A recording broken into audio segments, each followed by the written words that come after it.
going to show you how to organize your folders. So if you go to your Drive right over here, okay, and you click on Drive, okay, I have all these various folders. So I'm going to show you how to create one and how to put files in that folder. So you're going to go to New, and you're going to go to Folder.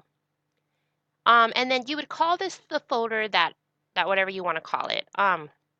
For our class, where we're developing our website, you can call it Website, Create, and now you have a website folder.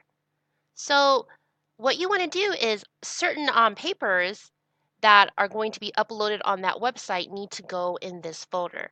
Well, how do you get papers there? Let me go ahead and show you. So let's say that you want this piece of paper in that file.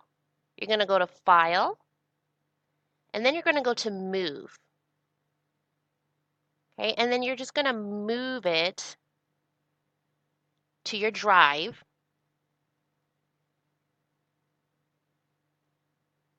And you're going to look for that folder. I have a lot of folders, so it shouldn't take you too long if you're just starting off. And then you're just going to move it to that website folder. It's as simple as that.